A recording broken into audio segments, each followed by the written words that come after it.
Thank you. It's a pleasure to be here, to engage in a lot of inspirational dialogues, and of course, a full day ahead still. I hope that you wouldn't mind that I be highly philosophical, and the extent of that is really to engage in an occupational hazard of walking around, being peripatetic, and therefore perhaps bringing a bit more oxygen into the way that we think about art, about size, about scale, about scope, and the type of questions that emerge that are framed for us over the summit, maybe reframing it in some way. So we might begin, in order to launch us into this mood of shifting our perspectives and also to rethink certain ways of how size matters by a simple exercise. If I can have an index finger of your dominant hand, please. Thank you. Because when we discuss things, we often go in circles. Would you please draw a circle in front of you? And continue in that direction, please. So you've got, if you were me, you're actually drawing something like a circle that is going clockwise. Yep. So what we'd like to do now is to very slowly lower your hand and then draw the circle such that you're looking at it as though it is sitting on your desk. What do you see as you look down at the circle? It has gone backwards. But in fact, we haven't done anything different. Yeah? So the same direction, lowering the elbow gives us a different perspective. Perhaps the size of that circle grew or minimized as you're engaging with this exercise. But the thing is, it doesn't necessarily require a change in size for us to have the growth of new perspectives and ideas. What I'd like to share, and this is drawn from the multiple conversations that I've had the privilege to have over the past little while, hoping to draw out some of the threads of what I have been inspired to think about. So again, as Doreen said, please bear with me. Perhaps none of this is going to be intuitive, but perhaps that is exactly what we need to have a counterpoint to the way that we might think of size mattering in terms of space, physical space, of something bigger, something smaller, or we might think of time accelerating, decelerating, as though everything is linear. It's either or. But what if there is another way to think about things? And in fact, there is. We engage with that every day. So what I would like to do is bring our sensibilities back to that moment when we're being creative because we are constrained. Our resources are limited. There are structures that seem impassable. Under those circumstances, what can we do as individuals which occupy institutions such that institutions could start doing something different? So rather than thinking about acceleration, expansion, I'd like to introduce the notion of implosion.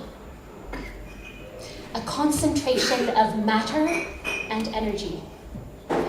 Sometimes implosions are so large that matter and structures collapse inward into itself, but retaining the space that it occupies.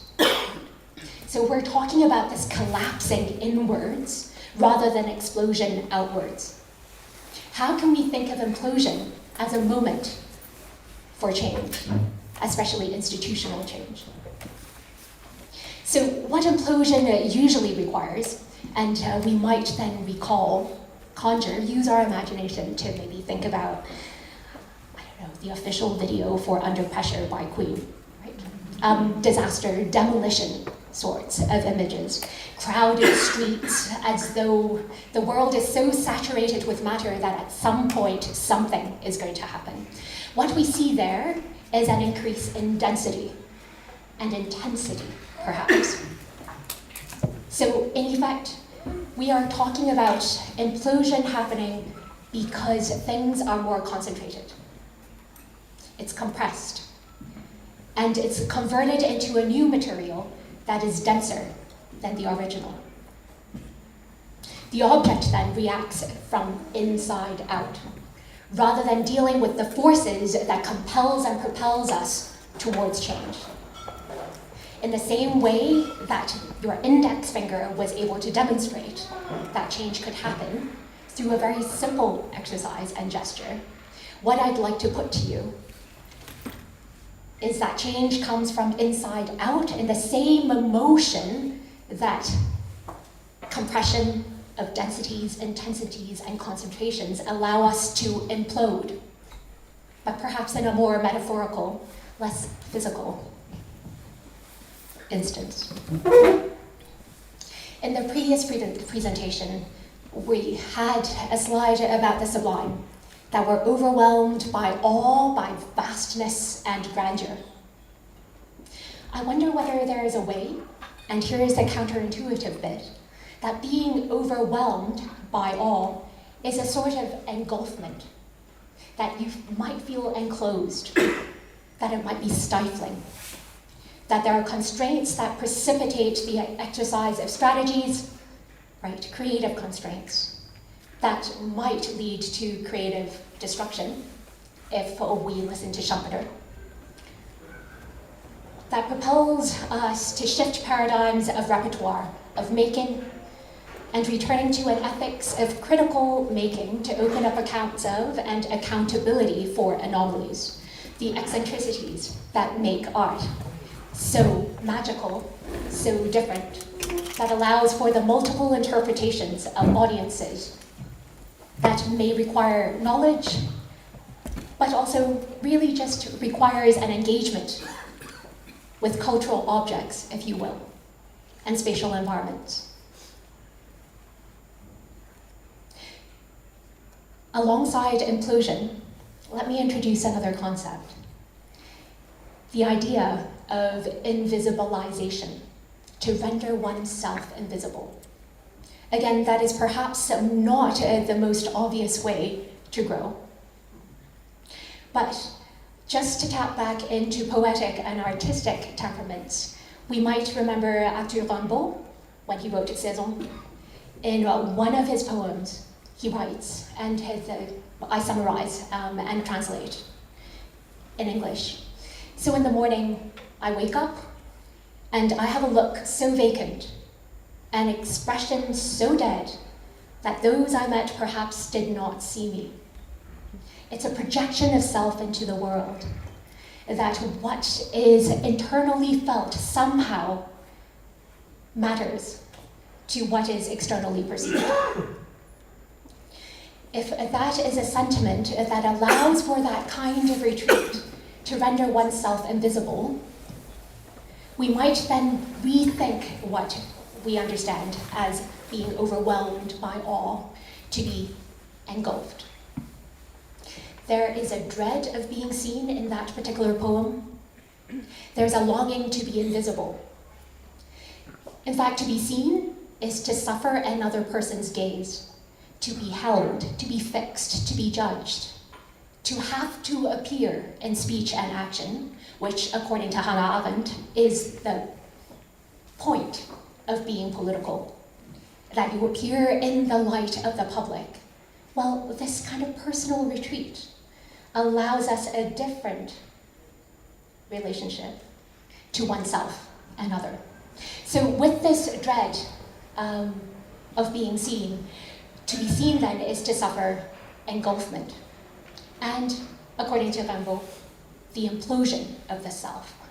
You collapse inwards because there is no stable core through which you could be yourself uninterrupted, unaffected. I wonder whether there's something about the artist or the poet in this particular case that requires a kind of cloak of invisibility, even if it is something that is self-defined and self-projected into the world. I wonder whether this is a moment for reflexivity and responsibility, and also a responsiveness on our part as we engage with the outcomes of art and art making.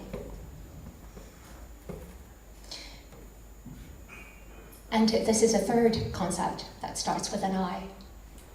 I'm going to preface this with a quotation from philosopher Raymond Geuss, who very recently retired from his position in the philosophy department at Cambridge University. There's a collection of essays that he put together and published called A World Without Why, which is a little bit curious for a philosopher to want.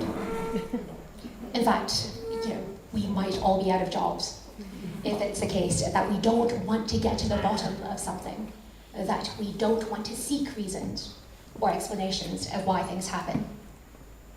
Here is the quote. There is an important distinction between what I can see from the outside, from the third-person perspective, where obscurity may have positive value, and what is visible from the first-person perspective, from which perhaps I have no alternative but to seek to avoid what I take to be a lack of clarity as much as possible.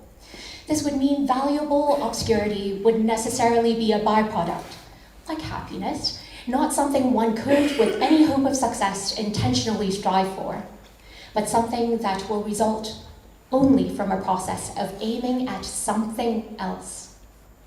The big question is, what could that something else be? So as long as a work of art, says Raymond Geuss, remains obscure, it has not yet acted effectively, but when and if it stops being obscure, it loses its most important purpose, its real point. So it might not surprise us why it is that painters, artists tended not to wish to be, well, I guess some of them, to be interviewed, to have to explain their work, because the work should speak for itself. But if what Geuss is suggesting is that the work, by speaking for itself, remains obscure, and that is the artwork at its most effective, then where does that leave us? It is a philosophical point, but the concept behind it is one of indeterminacy. It's not so much that we want to be intentionally obscure. That's also something quite hard to aim at, if you think about it. It's sometimes very hard to fail. And there are strategies to do that. But if it is a case that indeterminacy is a state that allows us to be open to the unknown, rather than tend towards clarity, to be able to answer the questions of why all around us, is to sit comfortably and attend to work, attend to each other, dialogues and conversations, without thinking that there needs to be an outcome, something that is actionable, something that is efficient, then perhaps we have come some way to understand some strategies for how we might move forward for institutional change. There are all sorts of measurements and all sorts of trends. There are all sorts of analyses and all sorts of policy-efficient sorts of conversations that we could take into account when institutions make changes and decide which direction to go. But what if we take indeterminacy as the prime principle moving forward? I'd like to suggest 3 strategies, if I may. Along with implosion, invisibility, or invisibilization, I suppose that's a word I used, and indeterminacy. Here are 3 strategies that I draw from some of the art that I've seen in the past 5 years. The first strategy, to unfix. Even those things that are broken, to unfix them. What does that require? The term itself draws from a PhD art symposium that I attended in 2015 in The Hague. The point there is to inquire what it means to unfix an image. As byproducts of larger social political struggles, visual documents that develop within processes of political resistance can be understood both as visual traces of lived politics, as well as tools that can diversify hegemonic historiographies. A lot of H's. But nonetheless, we're talking about how images could be unfixed in order not to be interpreted in one homogeneous way, because that seems not to fulfill the function of an image, if you will. So now we might think of how images are being wielded as propaganda, and those images that are abstract, that allows for the kind of interpretation that engages us as people who look at those images. There are variational characteristics of an image that allows for its context to emerge. Their meaning is inherently unstable, as it is ultimately linked to the temporality of the processes that bring them forth and continually influence how they are seen. So take a moment to think about what it means to unfix those things that we take as stable signifiers in the world from which we draw meaning. The second strategy I'd like to propose is to unform. Here I draw from martial arts, and this is something written by Bruce Lee under the essay Liberate Yourself. He says, "There is no standard in total combat, and expression must be free. This liberating truth is a reality only insofar as it is experienced and lived by the individual himself. It is a truth that transcends styles or disciplines. Remember too, that this particular martial art, Ji Kun Do, this is in Cantonese, so to stop and pause, deflect the fist, right, and the way of doing it. This, Ji Kun Do, is merely a term, a label to be used as a boat to get one across. Once across, it is to be discarded and not carried on one's back. So what does it mean to learn a technique and not be burdened by it? How to take advantage of a principle, wield it, but not carry its weight. According to him, this kind of method, the martial art that he practices, is like a finger, that same finger, pointing to the moon. He warns us not to take that finger to be the moon, or to fix your gaze on that finger, because that would mean missing all the beautiful things that are happening around this signal. Yeah. And that brings me to the third strategy, which is to unlearn. What we tend to do when we're thinking about size is really to think about measurement. I've talked a bit about measurement. We had two illuminating speakers who spoke in some form about measurement earlier. But what I'd like to bring our attention to are the patterns of evaluation and valorization that actually yields the methods of measurement that we tend to hold on to in those crucial moments when perhaps it would be more effective if we were to open ourselves to the radical possibility of not knowing. To discern is not to discriminate. We're not asking anyone not to judge, because that, according to Husserl, is a way to make meaning in the world. And as human beings, that seems to be our primary function. But how we engage with the world, how we attend to the world, to listen, to hear, and to sense anew, is actually the task at hand. I end with a little quote by Sun Tzu in The Art of War. And this is a passage that I've puzzled through and through for many years. This is an especially poetic translation by Sadie Plant in her book Zeros and Ones, where she reconstructs a speculative non-history of computing, focused on Ada Lovelace as a protagonist, sort of an oblique conversation with Anna Freud. So this is her translation of the passage. Subtly, subtly, they become invisible. Wondrously, wondrously, they become soundless. They are thus able to be their enemies' fate. And I hope that would translate well into the next presentation. But before then, we can see very clearly that bigger is bigger, smaller is smaller. So size does matter, we know that. However, more than once in a while, less can be more. Thank you.